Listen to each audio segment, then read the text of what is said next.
هتعيش وتموت فقير لو انت بتعمل الحاجات اللي انا هقولك عليها دلوقتي. 1. ما عندكش ميزانية، يعني ينزل المرتب من هنا ونفكر هنبعزقه ازاي دلوقتي. مش مرتب امورك، انا داخل لي كام وهصرف كام. يعني المفروض تبقى عامل شيت كده فيها مصروفاتك، والله انا داخل لي كذا وهصرف في 1 2 3. شيت بقى او ابلكيشن، في ابلكيشنز كتير قوي دلوقتي بتعمل الكلام ده. ما انت لازم تبقى عارف ايه اللي انت هتصرفه كل شهر وايه اللي هيتبقى لك، ده لو هيتبقى لك يعني. 2. الشوبينج من اجل الشوبينج، يعني انا معايا موبايل وبيتكلم والله وزي الفل، انما نزل الاحدث منه انا اتشقلب واجيبه. اجيبه بالتقسيط بقى، بالكريدت كارد، استلف من ماما، دي مش قضيتي. المهم ان انا هجيب الموبايل الاجدد ويبقى اسمي اللي جابت موبايل جديد اهي.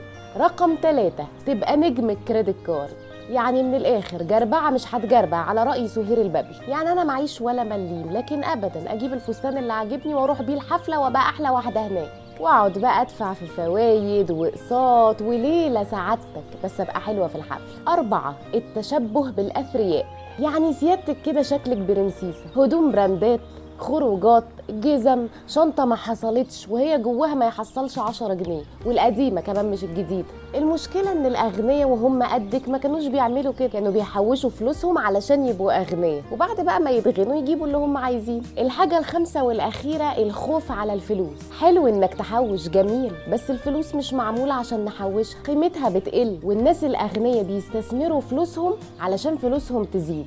بيشتروا بقى اصول، بيشتروا ذهب، بيشغلوها في حاجه، بيستثمروا حتى في نفسهم وياخدوا كورسات، علشان دي هتترجم بعد كده في حاجه تجيب لهم فلوس. ده اللي اتقال في كتاب المال اتقان اللعبه. لو عايزين نصايح اكتر من اي كتاب اكتبولي في الكومنتس. انا فيروز يسري، ودي حكايه قبل اليوم.